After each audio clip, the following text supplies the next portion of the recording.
What's up, everybody? My name is Lee. Some of you guys might know me as Intuition, and you are tuned in to Kinda Neat. Thank you guys for tuning in as always. First things first, my only thing that I push at the beginning of the show is to let you know if you are tuning in for the first time, you can fast forward till you hear the beat, and that is where you're going to hear my interview with Wicca Phase Springs Eternal. But if you are a weekly listener, you already know the drill. You haven't done it yet, or else you would have already skipped past this, or maybe you are skipping past this. But if you have not gone to patreon.com/kindaneat and pledged $1 per episode, then you should. You should just be a good person and go, you know what? My mans and them, Lee and Ben, on the board making the shit sound buttery. Every week they're pumping out the jams for us on YouTube, and they're pumping out the contemplative conversations on the podcast app for me, and it makes my life better. So what I'm going to do is buy them one cafe latte a month by pledging $1 per episode at patreon.com/kindaneat. This is the week to take action. This is the week to make a change. This is the week to make a difference and support the podcast. Thank you guys so much for all the support as of late. The last few episodes have been going real hard. Goddamn, the Wi-Fi's funeral episode, I tweeted the video out, and it got 1,000 retweets and almost 2,000 likes on Twitter.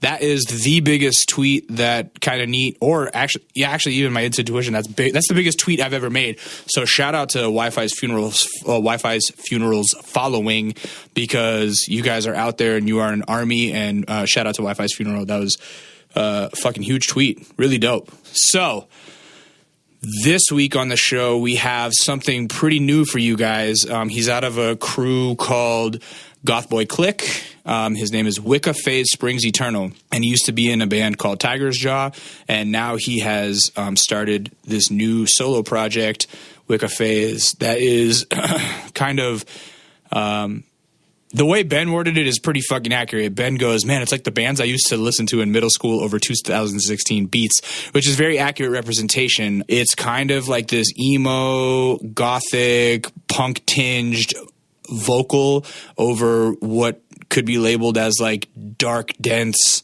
2016 trap beats. And it makes for a very interesting blend. And there's a few people making this kind of music. In his clique alone, there's Little Tracy, Horsehead, Lil Peep, and him, Wicca Phase. Shout out Nedarb. But he was one of the first ones that I got put onto, actually, just because I started hearing his songs on various mixes that friends on the internet would be making, and I was drawn to it as like, this is very weird, but I like it. He did a song with Bones that I had heard that I really enjoyed, and then he ended up on Spooky Black's second album, which I really enjoyed as well. And it was a really cool conversation because he's lived a lot of music life and this is kind of his pivot. Like, he's already had his success in the rock world and toured off of that and made a living, and then he pivoted over to this and is kind of like making it his new thing, and it works for me. I really like it. What I want to tell you guys before we get into the conversation, like I said, you can fast forward to the beat if you don't want to hear me bullshit about myself. That's when the conversation starts. Last weekend or the weekend before, I can't remember which, I was sitting around the house with my girl, and we were like, let's do something. And I've been wanting to like go to a Korean spa for a while, because as you guys know, I met Ben when I was working at Knocksteady, and that was like, I was the only white dude. It was all Korean dudes and me. Well, Zoe is like Filipino, but whatever. He was still of Asian descent. Point being is I was the only white dude, and they would talk about Korean spas, and it sounded dope. And I've heard from other friends that Korean spas are dope. And I was like, you know what? It's Sunday. We're just kicking it. Like, it's nice out. Why don't we go blow some time at a Korean spa? So we started doing our research and looking around, and we saw this one. It's called Wiitchbface in LA, and it sounded like it's like a giant. It's like the Costco of Korean spas, but it sounded like it was probably going to be too busy because it was a Sunday, and there's probably going to be little kids running around and shit because there's a big common area. And so we found one that was similar to Wiitchbface, but a little smaller. And I forget exactly what it is called, but I don't want to shout it out anyway, just because of where this story ends up going. So we get to this Korean spa, and we're thinking like, okay, we'll just have like nice little time, chilling in saunas and stuff. And then what happens with Korean spas is you go in and you pick out the services that you want, and then if you're with a girl, then you guys split up because she goes into the women's section and you go into the men's section, and in those respective spa sections there are various saunas, hot tubs, outdoor areas, etc. And then they also give you a uniform of like a t-shirt and baggy shorts, like cargo shorts. You kind of look like you would be hacky sacking at a jam band festival in Vermont when you put on the Korean spa uniforms. But what you can do is after you're done down there, if you want to meet up with your significant other or members of the opposite sex that you happen to be with, you put on your uniform and you can just meet them upstairs, because upstairs is like a co-ed area where there are various saunas of different temperatures, and they're all very mild because this is a place where there's like tons of like old people and families and kids sitting around. So none of the spas are like super hot spas.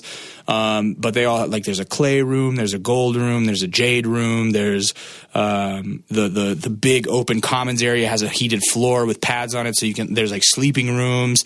So you just sit up there and chill, and you can nap, or you can get food at a little restaurant there and stuff like that. And you just chill. So our plan was, let's go in, pick a service, because then you get in you get the entrance fee waived, because you can spend the whole day there for $25. You can spend like 12 hours there for $25 if you want. But so what we decided to do was each get a massage. So we each got like a shiatsu massage. I don't generally like getting massaged. I've only gotten 2 professional massages before in my life, and I haven't bought either one. It's not something that I generally seek out. But today I decided to, treat myself. And so I got her a massage and me a massage, the same one. And then we got to kicking it, So I was like, all right, here's what we'll do. We'll spend a half hour back here, and then I'll meet you out front, and we'll go up to the Jim Jabong and chill. So I went back, and what it is it's a very naked thing. You're super naked. You go back there and you change, and you just have a towel pretty much. And so I have a towel, and I go out, and there's an open shower area, because if you want to go into any of the hot tubs or the saunas, you have to shower first. And if you go into a sauna, you have to shower before you go in a tub after that too. So there's a lot of showering. So I go back there to the locker room, take off my clothes, wrap myself in a towel, walk out to the front. To the big spa area. When you go in, it's like this big open area, and they have a giant tub up on a platform that could probably, like, it's a jacuzzi that could probably fit, I don't know, like 40 people in it probably. It's giant. And then next to that, they have a hotter tub. So the jacuzzi is like a standard warm temperature, and then next to that is a tub that's like could probably only fit 4 people, and it's like really fucking hot water. I don't know how hot, but very hot. Like, you want to hold your balls as you're getting in because you feel like you're going to burn them off. And then on the other side of that jacuzzi, there is a cold pool. So I was like going into the hot tub, the super hot tub, and then into the cold pool, and doing that back and forth for a little bit. And at this point, it's like noon, when we get there, and it's pretty empty, but it's like standard. It's like the people that you would expect to be at a Korean spa. It's like a lot of older Korean guys, and a few like exploratory, I don't even know if that's a word, I say it all the time though, but exploratory white dudes like trying to soak in other cultures because of the lack of their culture, of their own personal culture, appropriators, if you will. So I was there as one of those guys, and there's just generally a few other old Korean dudes. And so I hop in some saunas. There's one with like a aloe vera sauna or something like that, and there's a steam room that you can't even see in, and it's whatever. I go shower, and I hop into tubs, and then I fucking hop in the saunas and shower again, and then my half hour's up very quickly, and nothing strange has happened to this point. And I see the time, and I go, okay, I'm gonna go meet my girl out there. And so I go put on my uniform, and we go up to the Jim Jabong and chill. And at this point, it's like getting close to 1-ish or something. So we grab some lunch and just hang out, And then at 2:00 is our massages, and I'm not really knowing what to expect at this point as far as the massage goes. But I'm thinking that it was I thought that maybe there would be like an upstairs or something, or like a private room or something. But I had seen when I was taking a shower in the downstairs part that there's like just a sheet that says like do not enter until your appointment time or without appointment or something. And I'm going, oh, I hope that's not the massage room, because it looked kind of like, I don't know, it looked a little it just looked gross, I guess. I don't know the word that I'm thinking of, but it didn't look as luxurious as I was hoping, I guess. So yeah, I go back down there around the time that it's about to be massage time, and and right at 2:00 they start calling 93. I was number 93. 93. I'm like, oh yeah, that's me. And he's like, okay, follow me. It's this little tiny Korean dude. Like, I'm talking like probably 5'4". And I say, do I need to shower or anything? He just goes, ugh. It like doesn't answer me. At this point, I'm like, oh, okay. I don't know if he like speaks that much English or if he just didn't want to answer me or whatever. But he takes me back beyond that curtain that I thought looked a little suspect. And there's two other dudes on fucking massage beds, like butt ass naked. One of them's face up, so like dingus all out and everything. The other one's face down, and there's two other Korean dudes in there rubbing them down, like going to fucking town, rubbing these guys, massaging, but like fucking hard. And I'm thinking, oh my god, I'm about to get manhandled, And so he's like, okay, drop trowel, like lay on the table. I lay on the table, and he's just like starts massaging me. I've never gotten a massage from a man. I don't have any problem with that. It's like it's not something where I was like, ooh, gross, a guy touching me. Like, I don't give a shit. It's whatever. So this guy is, he's beating me up, dude. Like, it's a shiatsu massage, and he is fucking, it is so intense that most of the time my face is like fully grimaced, like, ugh, like I'm groaning sometimes, and he's going, is that okay? I'm like, yeah. But I mean, he's like fucking grinding his thumbs into me. Pause. But like, not, I'm just saying, like, into my knots and stuff. It was insane, and it was painful. It was, and I don't know. I still don't know if I enjoy massages. And I'm sure that my girls was like equally as rough, and a woman did that to her. And I couldn't believe that the dude's hands were strong enough to like hurt my shoulders as much as he hurt them. And then eventually, yeah, I had to fucking roll over, and they put like a towel and cucumbers and all this shit on your face, and he's rubbing you that way, and your dick's all hanging out in the air. And it's an experience that I kind of don't know if I'd want to experience again, but I'm glad that I experienced it one time, and then at the end, you roll over again, and you just got oil all over yourself at this point, and he like grabs a fucking bucket of hot water and just dumps it on top of you to like start rinsing off, and then that's it. And it's an hour, and I can't tell if it felt like a short amount of time or if it felt like a goddamn eternity, but it was different. It was different. It was memorable in that, like, I don't think I enjoyed it just because, like, it made me feel more sore by the time I stood up. But at that point, it's 3:00 because it started at 2 and it was an hour, so it's 3:00. And when I go back out to the main men's spa area, it is noticeably different at this point. There are a lot more dudes back there because now it's the middle of the day. And so I go to shower off, and at this point I'm starting to notice that there are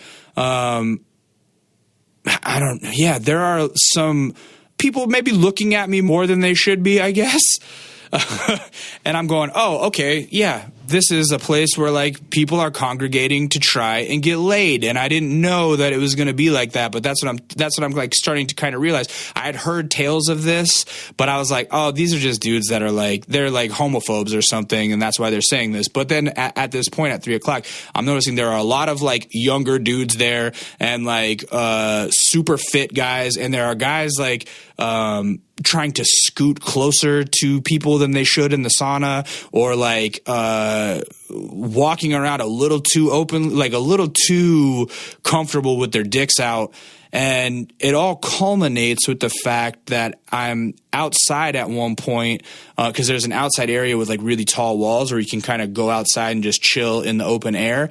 And at this point, it's a very small porch, and there were so many dudes out there. I didn't realize it, but I didn't want to like walk out and just turn right back around. So I go sit down for a little bit, and I have my towel on or whatever. And most everybody has their towels on until this fucking guy comes out.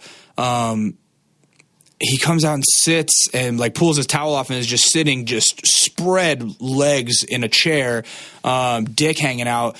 And he has a fucking cock ring on. He has a silver cock ring like over his dick, and he starts like, he puts his hand on his dick and starts like waving it around like a helicopter or something, trying to see if anybody was gonna like bite onto the bait or something. Like he was fishing for a fucking handy or something.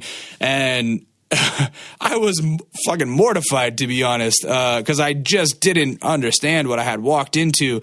And oh man. So, you know, at that point, my girl and I had decided, okay, after our massage, like take 20 minutes or whatever to kind of like unwind, and then we'll meet outside again and get ready to dip.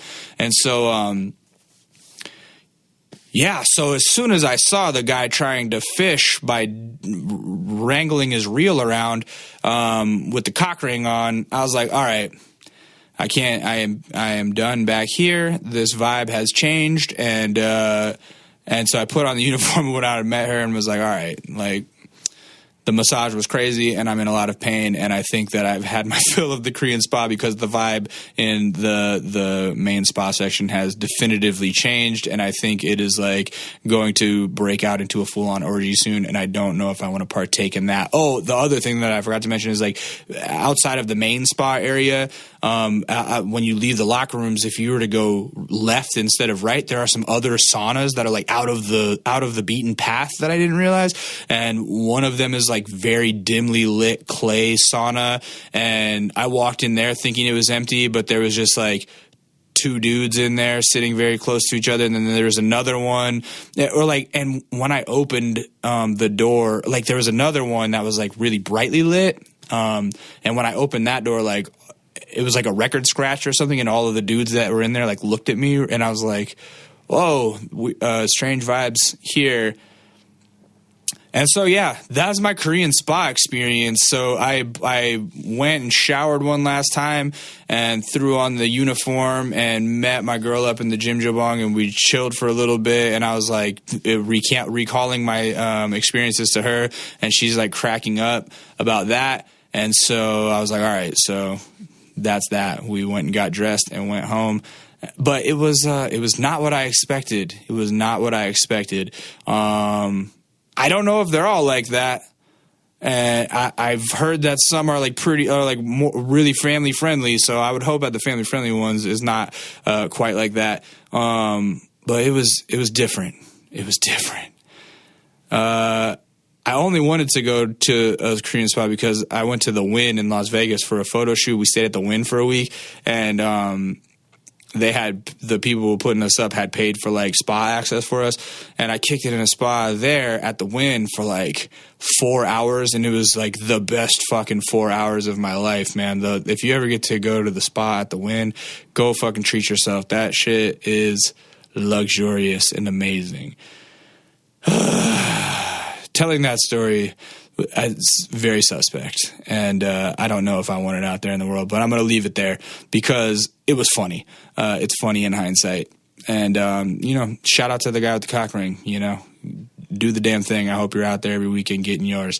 Anyhow, yeah, that's that. Sorry if you're just tuning in as a first-time listener to hear Wicca Phase Springs Eternal's like first audio interview. That's what I do on the intros of these shows. And without any further ado, let's get into that conversation with Wicca Phase. Here is my interview with him on Kinda Neat.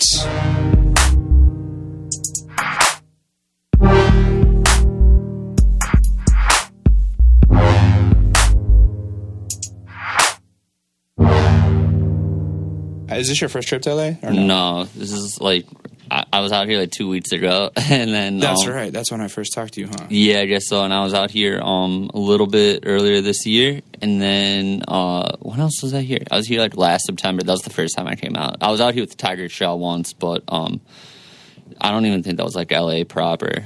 What was it, like the Valley or something? I or think like Santa so. Ana? Yeah, I think so. We did like a there was like a festival, a hardcore festival, Sound and Fury, and it got like shut down. So we played someone's backyard, like right before we were about to play. It got shut down. Yeah, someone rode their motorcycle into the venue, and then cops like put through tear gas, and Jesus, awful. And that was supposed to be like your first LA show. Yeah. Oh, what a we were bummer. on stage setting up. It was a 2-stage festival. That's fucking bullshit. Yeah. That sucks. You were out here from your hometown of Scranton. Right? Yeah, Scranton, Pennsylvania. Scranton, PA. Shout out to The Office. I'm sure you hear that every time you bring up Scranton, Yeah, PA. I love The Office, though. Yeah, a great show. Where is Scranton near? It's northeast Pennsylvania, so it's 2 hours from Philadelphia, like 2 hours north of Philadelphia, 2 hours west of New York City. Okay. Yeah. Did you know Easton, Pennsylvania? Yeah. That's where my mom is from. Really? That's like I grew up in Alaska. That's pretty right? close. Oh, did he? Yeah, I grew up in Alaska, but my whole family's from Easton, Pennsylvania. Yeah, I have a lot of friends from Easton. Yeah, and then my dad's from the west side of Pennsylvania, right near Latrobe, which is why I have a Rolling Rock tattoo. There you go. Feel me? That's right. Yeah. So Scranton, what's Scranton like? Scranton is Scranton's weird. Like when I was in high school, Scranton's scene was awesome. Like as far as music went, as far as bands went, there was a lot of older, like, you know, people who were like 10 years older than us when I was in high school playing in bands, like indie bands and stuff that, I mean, they were playing a lot, so that was cool. And then I feel like me and all of my friends were in bands that, were,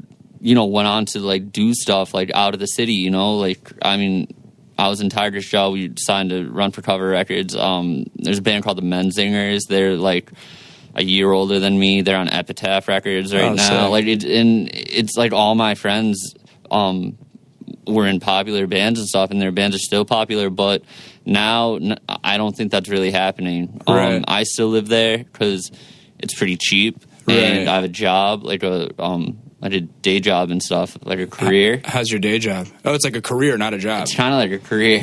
Is that good? Yeah, I think I like it. Yeah. Yeah, I do marketing. Oh, cool. So that's kind of an art form in and of itself. You get to be creative with marketing. Yeah, you do, and I like doing analytical stuff too. Like I work in like Google reporting and stuff like that, keyword research and stuff, and I like that. It's like a different. I don't know. It allows you to not be creative sometimes and just you know drill down and do work. Totally, and I like that. Nice. But yeah, so I'm still there, but well, what do you think, like sociologically, what led to so many bands coming from there? Like, why was it an epicenter of that? I don't know. I maybe just because we had so many positive like role models. Like, I mean, really, there was a lot of bands that like cool indie bands that that stayed local for a long time. Yeah, and we were around to witness that, you know, and they were able to take us under their wing and right, and they're kind of like, oh, hey, we didn't make it this far, but here's how you guys could make it this far. Yeah, like that. I mean, our first tour, I was in like, man, I was like 17 when I did my first Tiger Shell tour, and we went with just like a local Scranton like indie band, and like shout them out. Yeah, the Green Chair. Shout out Green Chair. Yeah, I was in the Green Chair too. Oh, sick. That's probably why we went on that tour, because I was in that band too. They were older than us, and like the singer ran a local label called Prison Jazz Records, and like that's all I wanted. I just wanted to be signed to that label. And so we did this tour. Like no one came to any of the shows. They weren't big cities or anything like that. Right. But like we had that, and someone did that for us, you know, and we needed that. And I think a lot of people in Scranton had that experience too, where they were able to, you know, be taken under the wing of people, and it worked out, you know, and they saw their band through. It's really weird. What is like Scranton like? Is it old city USA? Like, is it a defunct industry town at this point? Yeah, it was a coal town. It was a coal town. Yeah. Okay. Anthracite city. Okay. And yeah, I guess, I mean, so I don't know. I couldn't tell you anything about industry there or anything. Right. Now, you know, I have no idea. Right. It's really weird. It's not like happening or anything like that, but I I'm like the kind of person where I don't need to move to a big city. I feel like I don't really need that to make moves or, you know, to be like creative or anything like that. I kind of like having, you know, it's just like the pace is just like a little bit slower. Right. You know? Would you qualify it as a small town? No, I mean, it's one of the bigger cities. In Pennsylvania. Yeah.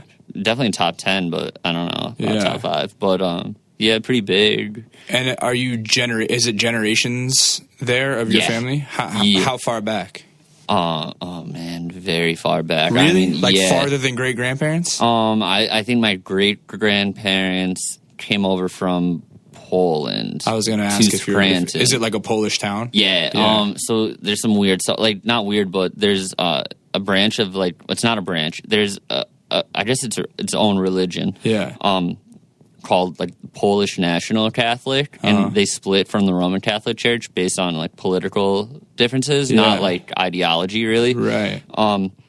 Just because Europeans weren't really being treated that fair or something in the church, right? But so there's a Polish National Catholic Church, and they don't follow the Pope. They follow their prime bishop. And, like, the Vatican is Scranton, Pennsylvania. No way. Yeah. Oh, so you guys are like you guys are like the Salt Lake City of Polish Catholicism. It's weird. So, like, when my, like, great-grandparents came over, they were, you know, they were probably, like, the first people in that church, and then, like, my grandmother very involved and stuff like that. My mom, there's some differences, like priests can get married, and in some my mom's Roman Catholic, and she like fully thinks that priests should be able to. She's like a liberal Catholic kind of. Yeah, so my mom's married to a priest. My mom got remarried to a priest, and he was married, and so he's been divorced and remarried. Yeah. Oh wow. So like Polish Catholic Polish National Catholic Church is fucking lit. Yeah, pretty liberal. But.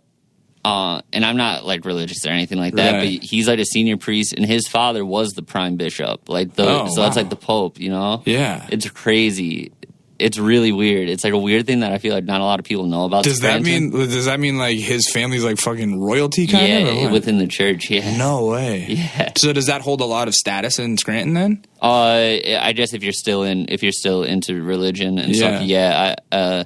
From what my grandmother tells me, there's not a lot of people showing up at church. So, I mean, that seems to be a general trend overall in our country. So, both sides of the family were from Scranton. So you had grandparents alive on both sides and everything. Yeah, my dad's side of the family was like Scottish, but they came right to Scranton. Okay, and being that you have that kind of like community around, does that mean you had a big ass family and just like a support system on both sides? Yeah, huge family. How's that? It's pretty good. I mean, a lot of my family moved away. Like my mom moved to Boston, my sister moved to Rhode Island, and then like all of my mom's brothers and sisters are like scattered now, you know, Florida, Maryland, stuff like that. But they were there when I was younger, and on my dad's side, they're all still local. So yeah, I mean, growing up, I had a huge family. When I was playing in bands and stuff, they were super supportive. Like, my cousin is a graphic designer. She did my first band's artwork, you know, stuff like that. So just one sister then? Yeah, just one sister. Okay, and then are you older or younger? I'm older. She is, like, 23. Okay, cool. Yeah. So what... Were you artistic as a kid? I don't know. I read a lot. Not like... Yeah, no, not particularly. I read a lot when I was like starting around like 7th grade. I started taking piano lessons. Yeah. On your own accord or because you had to? I didn't have to. I think my parents just wanted me to do something. So like I went, my sister went, you know, whatever. I kind of stuck with it, and then I started playing guitar, and then, you know, from there.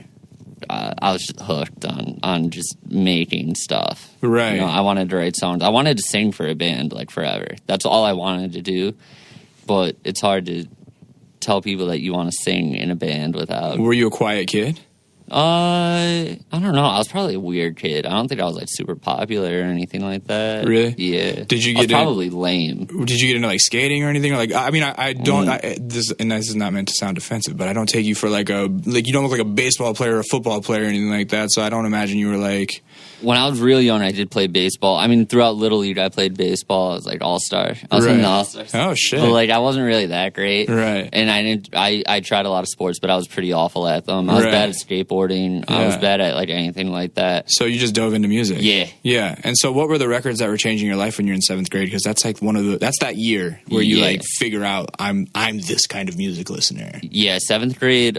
That's when I would probably like first have started calling myself a punk. Yeah. So it definitely like Blink-182, but then also so like the later California punk revolution. Yeah, but then I had like, I mean, because I had like my friends' older brothers around and stuff, I was into what they were into. So like, I got into like Leftover Crack and Choking Victim and Rancid, like right around then, you know, because they were in high school listening to that stuff. And like, I would hear them playing it, and then I would go home and immediately download it on LimeWire or something like that. You know, like I just any punk music, the Casualties, anything like Operation that. Ivy. Operation Ivy, yeah, dude, you name it. Were you like a NoFX guy? Yeah, I like NoFX. I liked Face to Face a lot, MXPX. Yeah.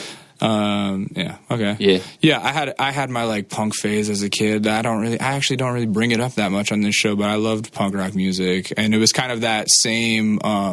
It was that wave where it was hitting MTV, but then if you like got on the internet, you could find the shit that like was like more underground than like the shit on MTV. You feel me? Like Blink-182 and Green Day were like the entry level shit, right? So. How long was it from the piano until you picked up a guitar? I think it wasn't long. It was probably only about a year. I know I got one for Christmas, and then it had to have been like between 7th and 8th grade or something like that, because by 9th grade, like I was already in bands. Like when I went to high school, I was already in bands and stuff like that. That's hella cool. So how did you meet other kids that were like playing music and stuff? Like how do you meet a drummer and a bassist? It's like you find the other kids who listen to Blink-182 in your middle school class, and there's not that many of them. Right. And so there was that. And again, like all of their older brothers were in bands, you know? Yeah, I would just watch them, dude. I would go over to my friend's house to hang out with them, and then I would go watch their brothers' bands practice. And what's that culture like? Just in the garage you're watching? Yeah, in the garage or a basement. Was Scranton a town where there were like backyard shows where people had like an empty garage and then they would play out of there? Yeah. And just like what, kegs and shit or no? No, like maybe 40s like in the car or something like that before. Yeah. I probably didn't start that until like maybe sophomore or junior year, like right when Tiger's Jaw like really first started playing a lot of house shows and stuff. I was introduced to like 40s, no kegs or anything like that. Right.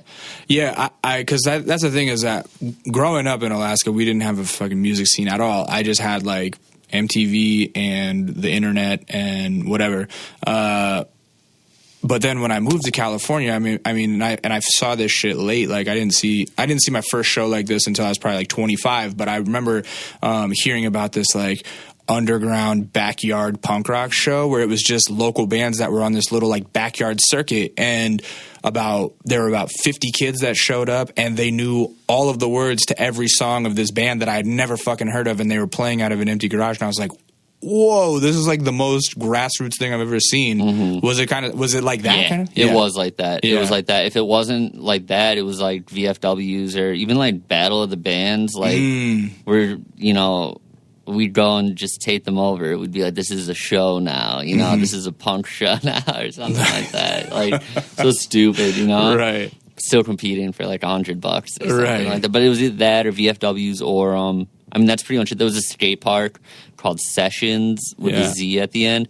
They had a lot of punk bands, like a lot of local punk bands and a lot of touring punk bands coming through. Right. Because Scranton is like, if you're looking on a map, it's kind of, if you're a band trying to map your tour. It's out of the way. It's right between Philadelphia and New York City. Yeah. So if some people don't want to do that drive for whatever reason, it's like an hour and a half. Right. They stop in Scranton. Yeah. So we had a lot of touring bands coming through, and was there like an all ages venue that was really popular? that was Sessions. That was the skate park, and then there was a place called Cafe Metropolis.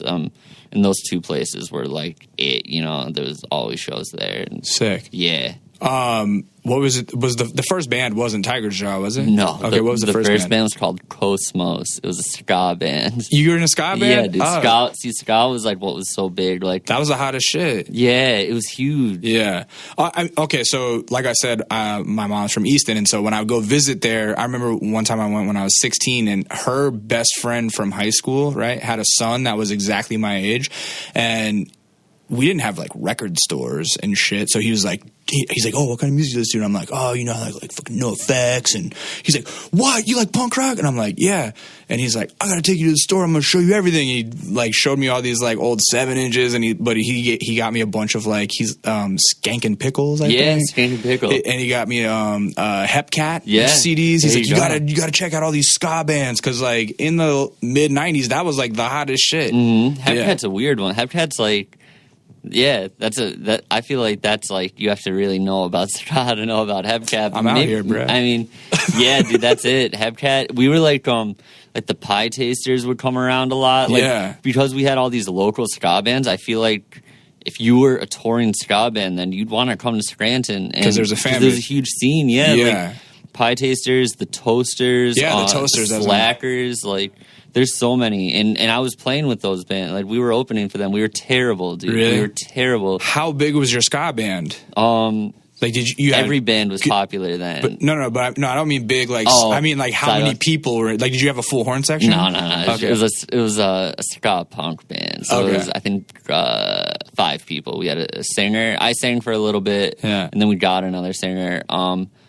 He's now in the Menzingers, that band from Epitaph. I might mention them a lot because they were really influential on me. They were all the older brothers that, you know, that stuck with it and stuff and helped me. I remember asking, like, the singer of that band, who was his younger brother was my drummer, and I was like, how do you play ska on a guitar? Like, I don't get it. And he taught me how. Like, because it's like an offbeat that you're strumming on, right? Like, you're not strumming on the 1s and 3s. No, it's the 2s and the 4s. And it makes no sense. I remember having a guitar as like a sophomore in high school, trying to figure out how to play ska and reggae and going like, why can't I do this? It's the 2s and the 4s. Yeah, it's hard, huh? Yeah.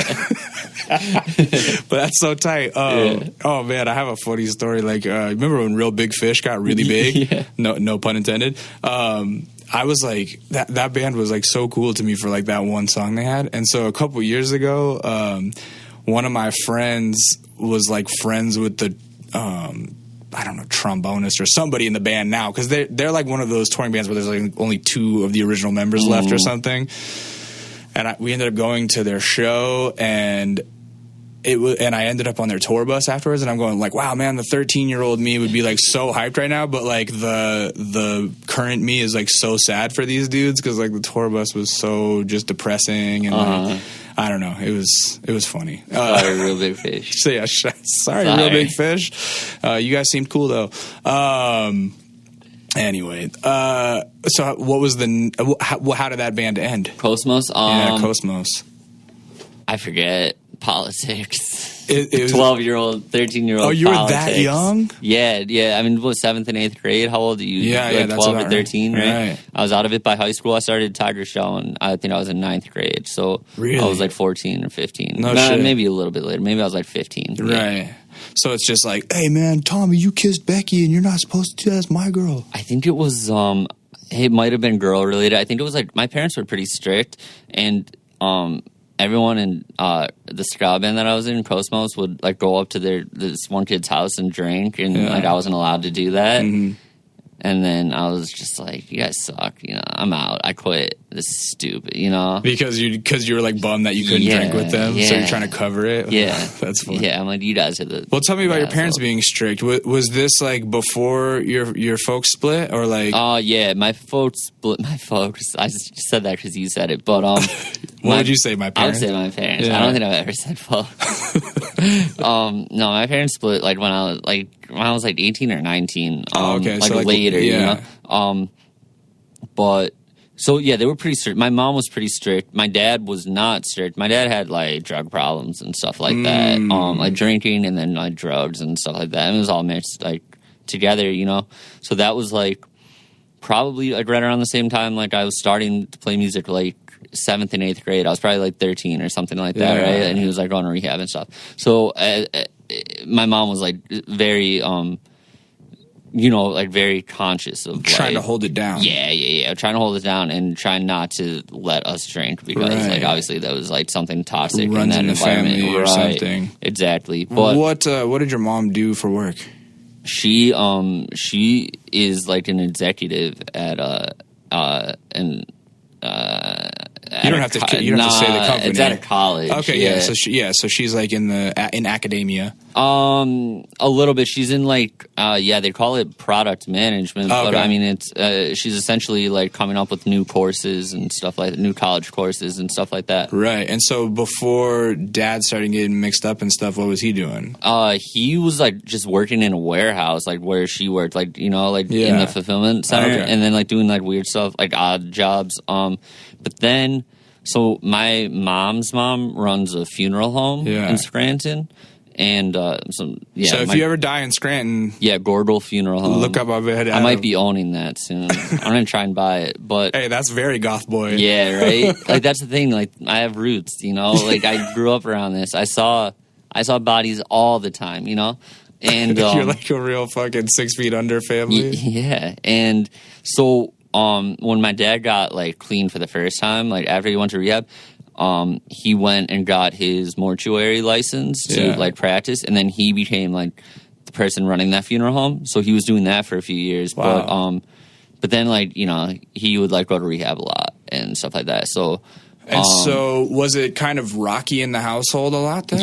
Yeah, a little bit. Like, I mean, they were just fighting a lot, and it was like weird because like you never knew, you know, like you don't know if he's hiding stuff or stuff like that. So yeah, that was always like rocky. There was like weird phases where he would get like super into religion or something like that. Right, and my because mom was all about addicts are extreme. Yeah, you know, weightlifting was another thing. Like all of a sudden, within weeks, he was like a huge weightlifter. You know, right? Because you have to have something to occupy that fucking busy part of your brain, or you're just going to get back into the junk. Yeah, so he was like collecting. What was he collecting? He was collecting soda machines. He was collecting gumball machines, but like old gumball machines. Right. You know, like very specific. Yeah. Yeah. Would he try to get you into that kind of stuff so you guys had something to bond over, or was it just his own thing? I mean, if I became interested in something, he would like take that interest too. So I mean, that was cool. Like when I first started getting into comic books, like he would take me to conventions and like buy me whatever, like Pokemon cards. And when you got into ska, he started teaching you to skank. Yeah, he was taking me to shows and stuff. Yeah. I probably taught him, but like he was like driving us to shows and stuff. No shit, you know? that's cool. Yeah.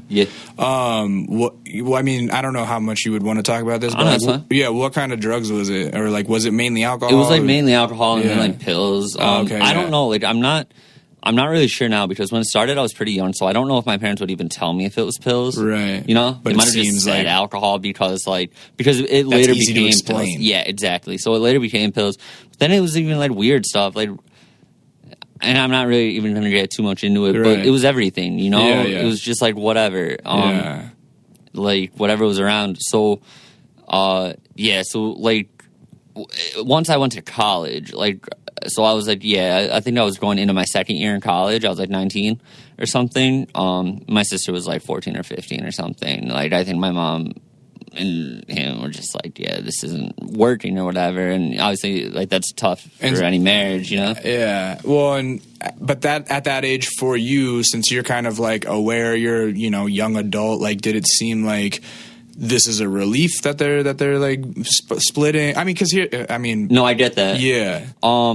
It probably would have been if I knew that like things with him were more solid. Yeah. If it was like if they were just like fighting and like drugs weren't involved or anything like that, yeah, I would have definitely thought it was a relief. I'd be like, all right, they're finally out of each other's hair, you know? Right. But now I was like, well, like now what? You know, like now there's who's going to take care of him? Yeah, exactly. So, and that didn't really work out. Like I tried that for a little bit. I hear about that dynamic so much of like the dad who's so reliant on the mother that it's like if she leaves, like what's he going to do? Because she's the one that's been keeping him afloat. And I come from a family relationship not too far off from that, you know. So what ends up happening when they split? I would say there was like about. Man, not even a year. I would say even as little as like 4 months where like me and my sister and like my dad were trying to make things work. Between them? Well, no, not, I'm sorry. We were trying to, trying to just make that whole like it was, see, it was weirder for me because I was away at college. Yeah. I went to school in Scranton, but I got like a scholarship, so I lived on campus. Yeah. But, so I was like out of the house, you know? And my dad was like living in an apartment, so we were trying to like spend equal time. Like I would like try and go over, right, you know, their house for dinner each, like once or twice in a week. But then like you notice that like my dad was like showing up like messed up and stuff, or like canceling, or right, like falling asleep, and you were like, all right. I was like, this isn't really working, you know. So. And I can't even, like, imagine myself doing this now because it seems so hard. But I was definitely talking to him. Then I remember talking to him, being like, this has to stop, you know, blah, blah, blah. And, but it didn't. And then he, like, moved away. I think that was it. I mean, it didn't. I stopped talking to him. I think my sister stopped talking to him. And that's it. Yeah, and that was it, pretty much. I haven't talked to him in, like, a pretty long time. Since you're, like, 19? Yeah. Yeah. Yeah. Man, I'm sorry to hear that. Not school. You know, here's the thing. That happens to people. It does. And we have a recurring theme on this show that all the listeners who are tuned in now know that it's like all fucking art comes from dad issues, bro. Like, it's the realest shit. Everybody that I have on this show, we all have the dad issues. Yeah. Like, that makes sense, dude. Yeah, I always like wonder. I'm getting to that age now where I'm like, ooh, I want to have kids and shit. And I'm like, am I going to be able to break that curse, or am I going to make an artist as well by being a piece of shit? Or not a piece of shit. I'm not saying that about your dad. I'm saying that about dads in general. You know what I'm saying? So there's a lot of good dads out there, though. Shout out to good dads. I haven't met them, but hey, no, I've met some good dads. I know some good dads. Oh fuck, man. Mr. Breyer, if you're listening, shout out, you're Mr. a good Breyer. Dad. Yeah, you're a good dad. All right. Damn. So fuck. I'm sorry to take it there so soon. No, it's cool. Yeah, that could have gone one of a few ways, because sometimes I get into those stories and people go, yeah, and then my dad died, and I'm like, oh fuck. Yeah. No, my dad's not dead. Yeah. Well, so how did that affect your well-being? Breaking, like, is it one of those things now where you don't think about it that often, or do you think about like, I need to like get this right? No, I don't think about it that often. I mean, I don't. I move on like pretty quick from everything. Right. You know, nothing really hits me that hard. It really doesn't. You know, I had family members like, and people have had it way worse than me. So I'm not trying to say that. I'm just trying to say that like it wasn't like I was sheltered up until like the point that my parents got divorced. Right. You know, like that. Like, there was a lot going on in my family. Like, I had family members die. Like, right. You know, like younger than they should have and stuff like that. So it wasn't like a huge thing for me. It really wasn't. Right. So something that like hardened you up. Right. And maybe it did a little bit, but at the time I felt like, you know, I'd learned to deal with stuff like that, you know. Right. My mom tried to make me go see a therapist, but he was like, there doesn't seem to be a problem here. Really? You know? Yeah. So you didn't take to the therapy? No, no, not because I had any problem with it. It just, I think he was just like, yeah, he seems fine. He's like, it's cool, dude. I like Tiger's Jaw. It's dope. Yeah. He's like, just use it. Good. Use it. Yeah. Yeah. I'm not writing about dads in any songs, though. All my songs are about girls. Right. But all your girl issues are because of your dad, bro. Probably. Probably. So you start Tiger's Jaw when you're 14. Yeah, 14 or 15. 14 or 15. And who is it with? It's just me and Ben Walsh, who's he's still in it now. He's singing and writing songs. Okay. He was drumming at the time. I met him at a show. I did an acoustic show at this art space called Test Pattern. And that was like, you know, when we were in high school, that was another place that that let us kind of do whatever, put on shows and stuff. I was doing sound at that place for a little bit. Yeah. And, it was cool. So I did an acoustic show there, and I met Ben. And, I mean, within a few weeks, like, we were playing together doing... I just wanted to be, like, in an indie band. Like, that, you know, that's where my head was at. And did you guys become, like, legitimate friends or just work buddies? No, absolutely friends. Friends, yeah. We were in every band together. Like, how many other bands have you been in? Man, we were in so many. I was in, so many. I was in The Green Chair. Ben was in all these bands, too. We were in a band called The Green Chair. There's a hardcore band from Wiitchbface called Bad Seed. We were in that. We get kicked out of all these bands, too. Why do you guys get kicked out? I don't know. we're not like problems. Right. I don't know what the deal is. Right. The Green Chair, maybe we are problems, but I don't think we are. The Green Chair, Bad Seed, Captain We're Sinking, that's still a band too. They're on Run for Cover. Yeah. Very good friends of ours. We were in that. We were in we had another band called Jerry Dandridge.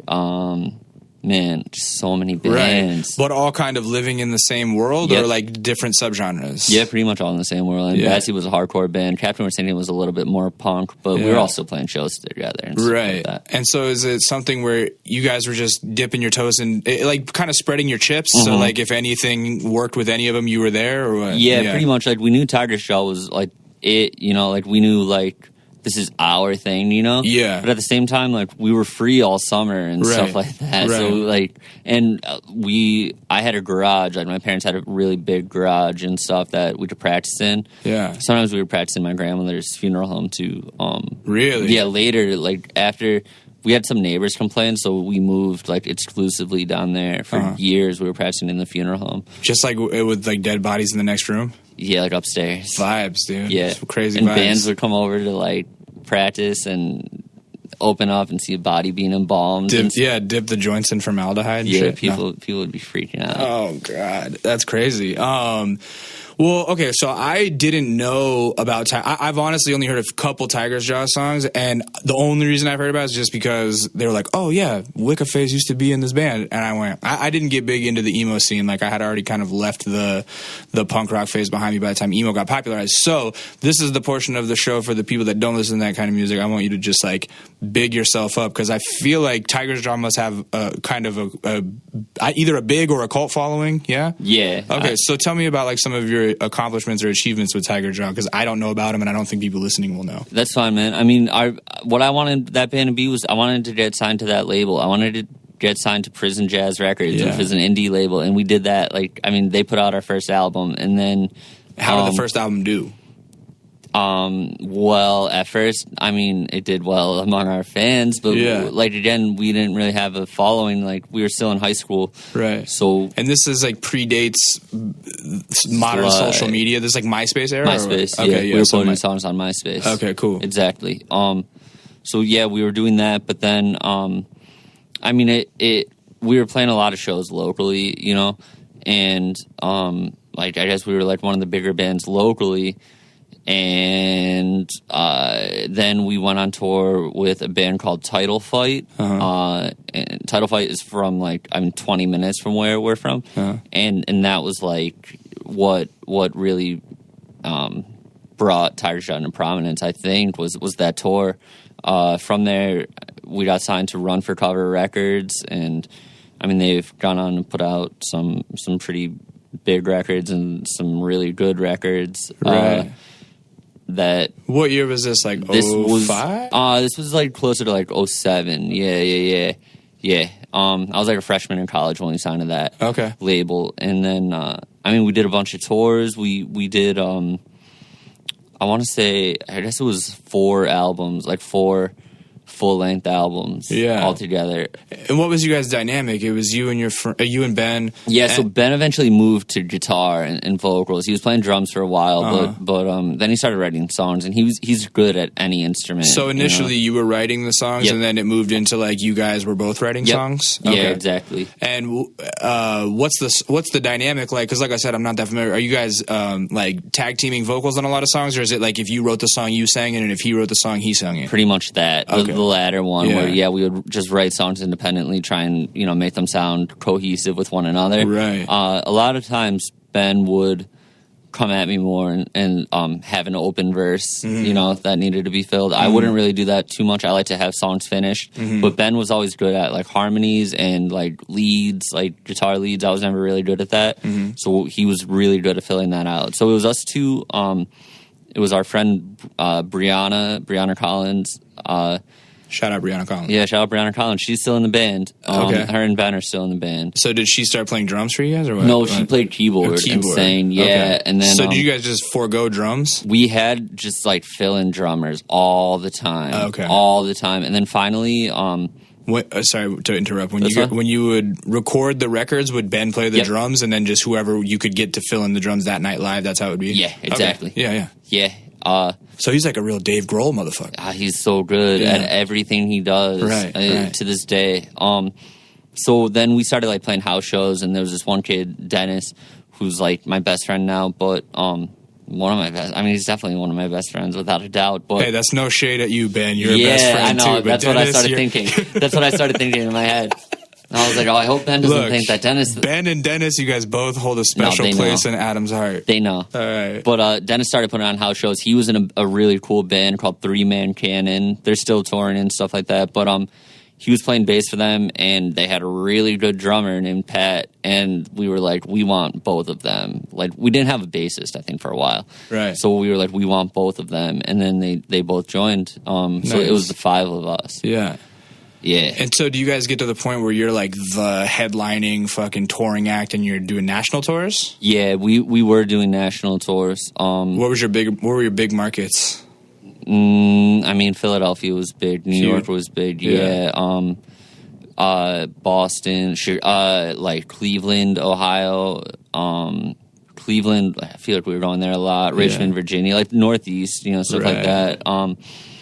I only went on like one full U.S. tour where we were out on the West Coast with them. Yeah, and that was the show in California got broken up. Exactly. We went to like the U.K. and stuff like that. Yeah, How'd it do out there? Good? Yeah, really well. That's it was so crazy. Cool. Yeah. And so this is all around the time that you're a freshman in college. Yeah. And so is that helping you like socially? Like, are you like the man on campus? Because everybody's like, oh my God, there's that singer from Tiger's Jaw. No one knew. And to this what? day, no one cares. Really? No one cares. Locally? Really? I can't play a show locally. No one's coming. But if you go to like certain cities, it's like, oh my God, there's Adam. Yeah, sometimes. Really? Isn't that such a weird thing? Like where if you're in the right city, you're like a god, or like you're like this deity, and then if you're at your own grocery store, everyone's like, "Man, hurry the fuck up in line." Yeah, yeah. It's a strange. That's why I come out here to LA. Right, people know me. Right, there you go. Treat me with respect. No, I wasn't. I had like a steady girlfriend. Like I wasn't like. You weren't trying to use your fame for scumbag reasons. No, I just want to use my fame to get a steady girlfriend. Right. That's what I wanted, at the time. But how did that work out? Not that great. But that's more inspiration for songs. Yeah. And so it worked out perfect. Yeah. Yeah. There you go. So I mean, I was like touring. Here's the thing: I was like still in school. We would tour during the summers, during winter breaks, like stuff like that. Yeah. And everyone was in college, and then. I graduated college, broke up with that girlfriend, and then I was like touring a lot. Like then I was Tiger's Jaw was touring. I did like my first solo like Wicca Phase tour before it was even called Wicca Phase. I think I was going under my real name. I did like filling. I was like playing guitar for bands. Like I was just. Like, I was all over. I was always touring. I think there was like a 6-month period where I was just like, maybe not 6 months, but it was a few months where I was on tour a lot. Like, just doing whatever, And I think that's when I was like, well, I kind of want to do more. I think there's more I can do. And here's the thing. Like, I'm not, when Tiger's Jaw started, I had a very clear direction for it. Right. But as we started playing with bands, we went on that tour with Title Fight, so then we were kind of popular in that scene, like the emo, like, like the softer side of the hardcore scene, you know? Yeah. People could go to hardcore shows, or they can come see Tiger's Jaw and Title Fight. And is that like that. something like Spitting, or is that a band? Kind of like Spitting? Kind of like Spitting? Maybe. I don't know. I'm not really too familiar with Okay, them, but I bet you're close. Yeah. Anyway, sorry. No, it's cool. From what I heard from Tiger's Jaw, I was like, oh, this reminds me of this other band that Adam from Ham has played me called Kind of Like Spitting. Yeah. But I confused that all might be music. close. Yeah. So you got popular in that scene, but then you were like, I don't know if this is what I want forever. Yeah, exactly. Right.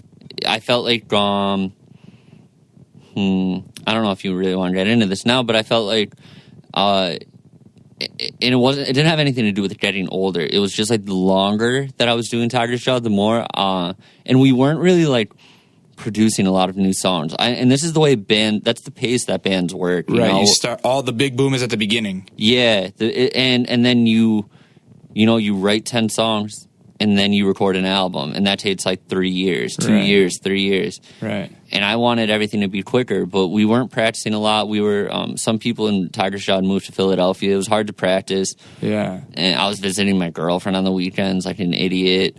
And everybody grows up, and you grow a little bit of distance. Yeah. That's what happens with every crew of any sort of band or rap shit or anything, I think. Yeah. That made sense. Yeah. But I felt like it got away from me, you know, like I kind of distanced myself from, you know, as stuff got more serious and we had to start thinking about tours and deal, like, the cuts of like who gets what percent of what. And this was even before that. Like, we didn't know anything, you know. Well, we had to start thinking about that. Like forming an LLC and stuff like that.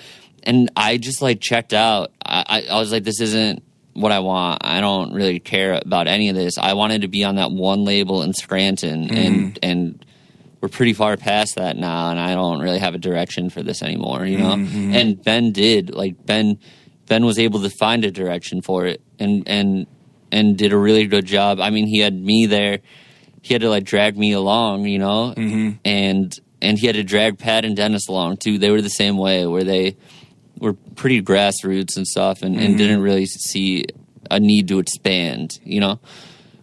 Ben was a big idea guy. He was able to, and he was able to talk to, you know, the people from our label and our touring, like our tour booker. What am I trying to say? Booking agent. There we go, booking agent. Right. And I just wasn't, like, I wasn't. I didn't care about it, so then I would become sarcastic or something. Or I'd check out. You know, I just don't care about that. He's got that. I was just talking about this with somebody earlier, but as an independent artist, you have to balance out the art side and the business side. And some people are really good at the business side, and their art suffers because of it. And you can, and that those are artists that get deemed corny. You know what I mean? And then you got some people that are really good at the art side and are shitty at fucking business and relations. And those are like the mythical, like those are like the fucking MF Doom types or something, where it's like these iconic like people that are rare as fuck. You know? But then you got the people that have that perfect balance of like business and art, and those are the ones that can really get places. And Ben sounds like maybe that kind of guy. He is. Yeah, he absolutely is. There you go. And I don't know, not necessarily that I'm not that kind of guy, but I needed more time to do it. But it also sounds like maybe you didn't want to deal with, like, you wanted to deal on your own time schedule, kind of. Yeah, that's true, too. When people tend to, I feel like when artists want to go solo, it's because, like, you have this creative vision internally that you want to just be able to get out on your own, right? Exactly. Yeah.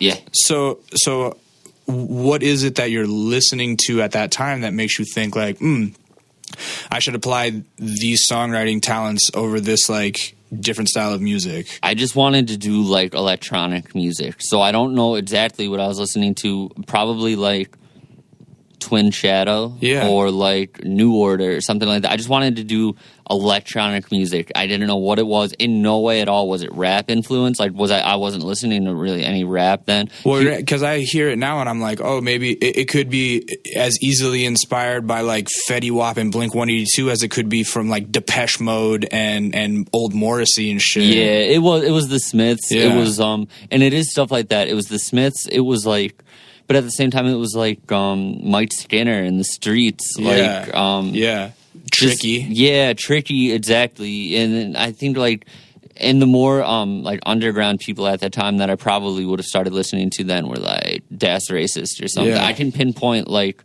a very specific event where like I went to this Halloween party with my friend. His sister was throwing it at some barn, and it was like in the middle of nowhere. But they brought out this band from New York City, Gordon Voidwell, and they were. It was like. It was almost like watching Prince on stage. I mean, the dude was so charismatic. And I was like, oh, this exists, like, and this dude is like mythical, you know? And I want to do something like that. So there was definitely like something there. I don't exactly know what it was, and I don't know if I can pinpoint it to anything that I was listening to specifically. Right. It was a lot of being on the internet and just. What year was this? Was probably 2010. That's wow. Excuse me, 2010. Yeah. 2009, 2010. Yeah, I was about like probably 21, 22. Right. Yeah. Because now it seems, I don't know, to contextualize what it is that you're doing for people that are hearing the interview before they're hearing your music. My goal with this is to get people to go check you out. The way that I explain you and artists like Peep and Horsehead to people who are all, you guys are all GBC, right? Yeah. Okay, so Goth Boy Clique. I try to explain it to people that are my age as like, with what I just said, I was like, yo, it sounds like if Blink-182 and Fetty Wap like fucking linked up, you know? Like it's like this strange emo punk rock, like kind of one note melody where you're like staying on that one keynote for like catchy earworms, but over like dark trap beats, right? How long? And the thing is that all of you guys that have found each other and clicked up now, like, are this your own little? Your crew is like its own genre, kind of, right? That's Lil what Tracy. it is now. Yeah, shout out Lil Tracy. And so, did you guys just all kind of serendipitously find each other after like all making this kind of music, or how did that morph into something? I can tell you how it happened for me in two quick steps. The first one was like I was on Tumblr a lot, and I was following Jay, who's Cold Heart. Okay, and this was before like I knew anything about his music. He was just like popular on Tumblr. Yeah, and then I saw that he started like reposting his like beats that he did or something like that, and his beats were just amazing. It was like right around the time like, you know, I was listening to like Salem and like, you know, any Witch House stuff like that. And there wasn't really that much Witch House that you could find. Witch House was that's a very obscure subgenre that existed in like 2011 and disappeared. Yeah, right? And there's probably like 4 Witch House people that, you know, like made it bands. I mean, but Jay was like making beats that were like Witch House beats, and I was like, oh, this is amazing. Then he found out that I was in Tiger's Jaw and that I was doing this Wicca Phase thing. Yeah. What did the original Wicca Phase stuff sound like? It was like keyboard loops, like keyboard drum loops, and like real 8-bit sounding, or not so much 8-bit, but I mean, definitely more Depeche Mode than Chief Keef. I got you. Yeah, right. And so then I started doing stuff with him, and that was like my first, you know, internet connection with someone. Then the second, he's produced a lot of your stuff. And he's produced a lot of my stuff. He's produced a lot of all of our stuff. You know, he did did he do a tape with Peep? No. He did some songs for Peep, I think. Horsehead too? Horsehead, yeah. Okay. I mean, Jay produced for like Lil B and stuff like that. Like, you know, we knew he was like really good. Okay. So that was like the first thing. So I was talking to him, but then, and we might have even started Goth Boy Clique like that early, like really? Shortly, where we were just like, let's give ourselves a name, me and you know? Right. And then the second like part of this equation is NetArb, and NetArb came out of nowhere. I don't know. I don't remember. I can tell you NetArb's background story because like we'll compare NetArb's stories. I mean, mine was I had no background, no like. I had nothing. I was at that point. I was like scrambling. I knew there was other people doing what I was doing, but I didn't know who they were or where they were. So I was getting like weird people on features. Anyone I would meet on the internet, I'd be like, "Oh, I just met this person on the internet. They could do a feature on my album. Right. No regard to quality or anything like that. But then Nedarb sent me a message on Twitter. It had to have been that, and just said, hey, there's this rapper named MacNed, and MacNed runs Thraxxhouse, and he wants you in it, and Cold Heart's in it. And I was like, all right. It was that. It was that easy. And then from there, I mean, that's when we all met. That's when I met Horsehead. That's when I met Tracy. That's when I met MacNed, Nedarb, Yeah. So crazy. So here's some background. I don't know if Ned would talk about this to people or not, but so back when Ned was still in college, he was going to like some small, I want to say like liberal arts college or something, where he met Milo, who's another rapper. Shout out Milo. He was the fifth ever podcast guest on this show, and we're on 118 right now. So that shows you how long I've known that guy. And Ned was like almost pseudo managing him, but really just kind of like the buddy that was like zealous for him and was like, Milo's the truth. And so he used to hit me up on Facebook back in like 2012, 2013, or like 2013, I guess, on some like, yo man, hey, I'm trying to start a podcast. Like, I like your podcast. How can I get like your podcast? Yo, I'm going to move to LA. Can I intern for you? And I was like, yo, you seem like you know what's up. I'm like, just keep doing your shit, 'cause I don't really have any work for you to do. But when you get out here, like, let's kick it, And, he was just like that. He had that perfect blend of like hunger and knowledge, you know what I mean? And like I said, he's a maven. He connects he connects so many different scenes, and he's responsible for a lot of the guests I've had come on the show, to be honest. He's like the right type of young dude to have in your brain trust. And, anyway, so when I met Ned, he was like very normcore, like normal ass kid. And then right around the time that you're talking about with the Thraxxhouse shit, he had moved into a house with that dude Milo, and then a bunch of other dudes that were like the Thraxxhouse dudes. They moved in too, and those two scenes kind of collided, where it's like this art rap scene and this Thrax scene. And Ned shifted over to the Thrax scene more than the art scene, and now he's like the funky dude with fucking hand tats and maybe a face tat. Yeah, he has face tats now, right? Yeah, he does. Does he? Yeah. And so anyway, that's Ned in a nutshell. And eventually I'll probably have an episode with Ned for you guys. You should. He's a good dude. So he says, we want you in Thraxxhouse. Yeah. And then do you come out to California and meet everybody, or is it all internet shit? No, it's all internet. Group chat. iPhone group chat. Now we're talking, a few years ago. Like maybe now we're 2011, 2012 at the latest, But it's group chat, and it's MacNed, it's Kinayata. I mean, at that time, Thraxxhouse was building, and they were getting anyone who wasn't associated with any group at that point, At that point, when you get in Thraxxhouse, does your music start to pivot a little bit more? Yeah, a little bit. Then it becomes a little bit more rap. There's more rap beats involved and stuff like that.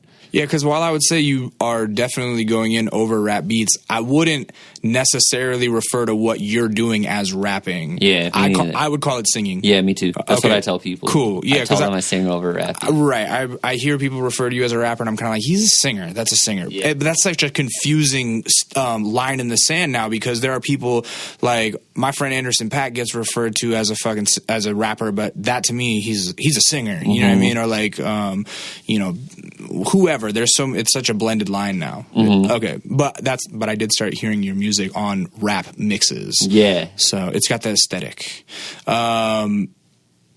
So yeah, I don't know, how many records have you put out as Wicca Phase? Let me think real quick. Let me do some quick math.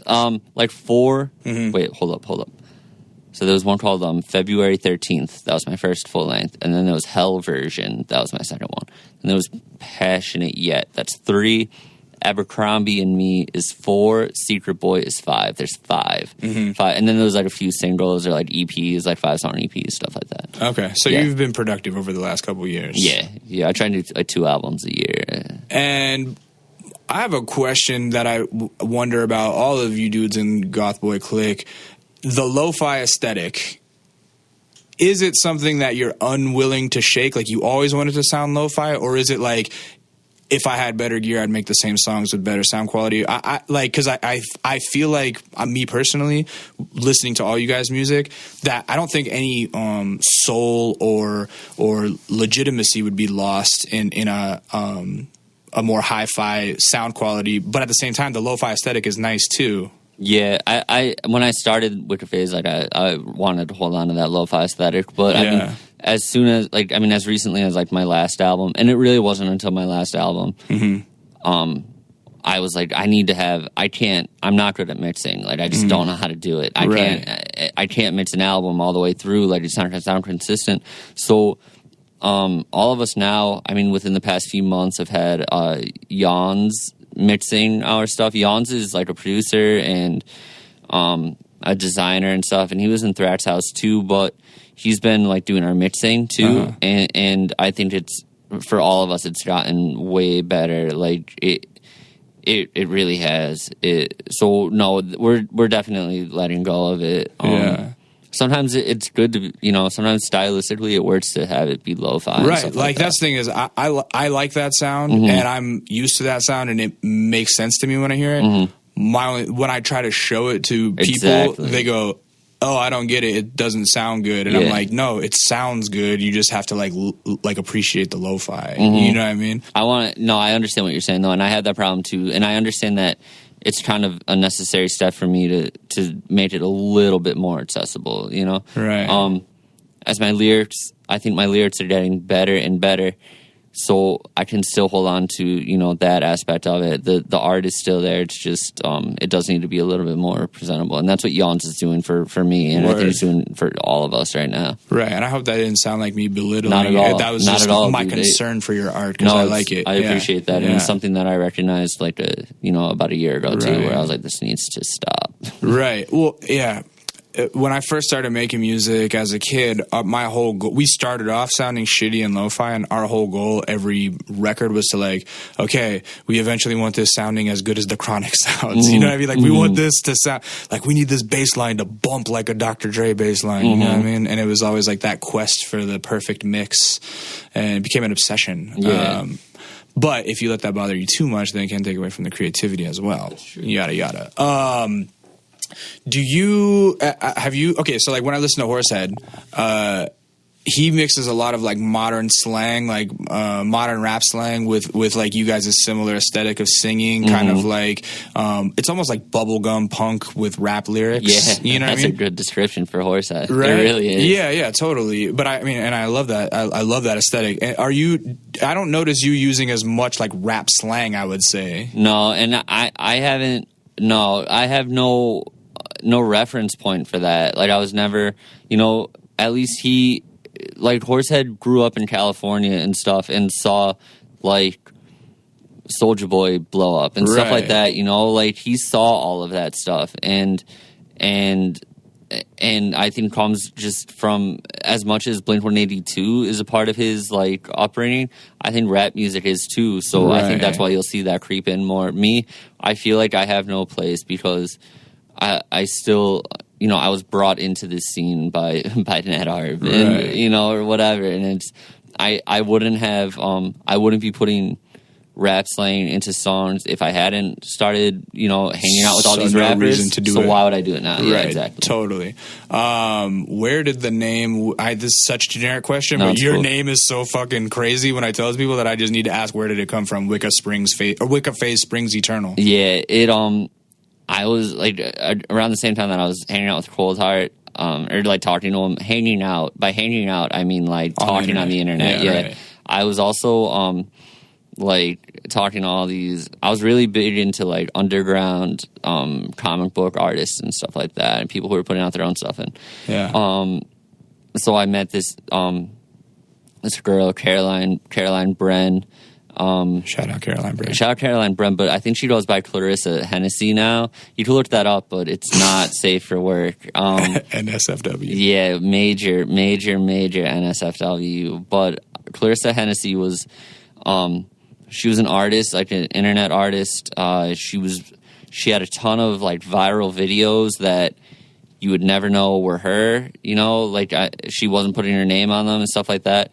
And she's a genius. She really is. And so I sent her some songs that I was working on, and I said I need a name for it, and I want it to be dark. And she sent me back an email, and the email just said Wicca Phase Springs Eternal. And I was like, that's it. That's so dark. That's the name. That's perfect. Yeah. There was I didn't even think about it after that. That was it. Nice. How long was... Well... I like didn't even realize until I started hearing your songs on mixes that my homie Cam Krills was making. Shout out Cam Krills up in Vancouver. Thanks, Cam Krills. Yeah, he was putting your songs on mixtapes, and then I was plucking those off of his playlist and making my own playlist with stuff, and I ended up having some of your songs on there. And then when Spooky Black's second record came out, or was it his first or second? It might have been his first record. Fuck. I think it was Black Silk. Was that his first one? Yeah, okay, so the second one. So it was the second one. Yeah, the second one, you're right. So when the second record came out, I was like, why do I recognize this voice? And I'm like, oh, that's Wicca Phase. How did you end up on Spooky Black, a.k.a. Corbin's second record? I have no idea. I think it was just like Twitter message. I think he just sent me a Twitter message, and that was it. He just asked me for my email, and we talked a little bit. Yeah. Maybe he knew me. I think he had heard me on a Bones song. Oh, yeah, okay. And might have known me through right, Tiger's I've heard Jaw. you on that's actually one of the songs that ended up on a mix of Really? mine, was the one that you did with Bones. Yeah. Yeah, right. That's like the equivalent of Title Fight taking Tiger's Jaw on tour. It was Right. Bones asking me, on Spooky Black asking me to do a song. But I think he heard me on that and just sent me a message on Twitter. And had you heard of him at that point? I had heard of him, and I was shocked, and I had no idea that he even knew about anyone, right? Because I thought he was just a viral dude. I thought he was a very good viral artist. Right. I thought it was amazing, right? But I was afraid that it would get passed over really quick. As do I. The funny thing is, like, yeah, of course, that video went hugely viral, and he's wearing the do-rag in it, and so it became like this kind of like, oh, wow, look at this silly-looking kid, has such a beautiful voice. But when I actually downloaded the tape, I went, holy fuck, if I had never seen his picture, like, I would think that, like, this is so legit, you know? And actually, that second record, the one that you're on, became one of my most played tapes of that year. Like, I love that record. Yeah. There's this song, I'll Take the Blame So You Don't Have to, or something like that I've listened to, like, I think it's like number 2 on my iTunes or something, like, so it's almost like this crazy blessing and curse of that viral video going so ham, because like he had to change his name and everything. Yeah, and I think he handled it well. Right, he did. I really do. Tastefully. Yeah. So he hit me up for that. He sent me 3 beats, and I picked one, and I just recorded, and that was it. And he used it. I couldn't believe it. Did you get a lot of response from that? Yeah, I did. Yeah. Have you had media outlets hitting you up for like interviews or anything? No. Why not? I don't know. I have no idea. Do you have a manager? No. Yeah, I didn't think so, because like you've just been texting back and forth with me, and there's no like hit my manager up. Yeah. No. Do you want any press to hit you up, or do you want to like remain kind of mysterious? Or do you care? I do care. Mm-hmm. Here's the thing. I mean, it can go either way. I like my personality, in and outside of music, is that I'm talkative, and so I'll talk to anyone really. And I would like if more press hit me up, only because more people would hear my music, and I think it's good. So I would want other people to hear it. I'm not embarrassed about it. Right. At the same time, it's fine that they don't, because I don't know. It gives me more time to grow. I know I think every album is better than the next, and totally. If they started picking me up now before my next album comes out, what if my next album's like 1,000,000 times better? I'd want them to cover that. Right. I don't know. No, yeah, it is. It's like this good blessing in disguise, because you are getting to like kind of shed on your own right now and really, really find your voice. Probably for your second time, because I'm sure you felt like with Tiger Jaw you got really comfortable in that and found your voice, and now you're pivoting and refinding it. Yeah. But yeah, I have found that interesting that I don't see a lot of coverage for Goth Boy Clique, where I saw like Fader did this big thing on Dark World recently, and they seem cool, but like it's, to me, what you guys are doing, not to compare art forms, or it's not a competition, but what you guys are doing is at least as valuable and marketable as what they're doing, and I'm just surprised that it's not like hitting the major media yet. But I think it's going to be very soon, where there's going to be a lot of people knocking on you guys' door. Thank you. Yeah, man. So what else do you want to talk about? Because we're about to get out of here. I don't know. Anything? Did we cover it all? I think we came pretty close. We scratched the surface at least. Yeah, I think we dug in a little bit deeper than the surface. Yeah, all right. Well, I had a good time with this, and I like your music, and I'm looking forward to more of it, and I'm glad that like it seems like we're one of your first interviews, which is really fucking cool, or at least as Wicca Phase. I'm sure you've done a ton as Tiger's Jaw. where can the people find you online? Twitter at Wicca Phase, SoundCloud, Wicca Phase Springs Eternal. Actually, SoundCloud, I think it's Wicca Phase GBC Eternal because there's a character limit. But the URL is Wicca Phase Springs Eternal. And Wicca Phase is WICCAPHASE. Yeah. Wicca Phase. Wicca Phase. And yeah, I mean, for you guys that are still listening, I think that if you grew up like I grew up, where you listen to multiple genres of music, this is a pretty fucking solid bastardization of a lot of the things you probably listen to. And it probably sounds like really weird to say, yeah, it's like trap music mixed with Blink-182 or trap music mixed with Green Day or whatever. But like, it sounds great. I really like it. And I think you guys will like it too if you give it a shot. That being said, if you were to give somebody a starting point, where would you tell them to start? Secret Boy. Secret Boy is my last album. Yeah. And that seems to be the one that even people who really hated Wicca Phase on principle because I left Tiger's Jaw and started doing this, even they like it, you know, so that it has to be because that's what I hear from people. So I guess go there. So check out Wicca Phase Secret Boy, and that will be your entry point. Yeah. And with that being said, man, thank you for coming in. Hey, thank you. Yeah, I appreciate it. This is the part where I start rattling off a bunch of my social media stuff, and you feel free to take your headphones off. But my name is Lee. You guys might know me as Intuition. You can find me on Twitter at It's Intuition. You can find my man Ben Shin behind the boards making the shit sound buttery at I Am Database, base with 2 S's. Follow us as a unit at Kinda Neat and youtube.com/Kinda Neat, where you're going to see my man Wicca Phase perform. What's the song called that you're performing?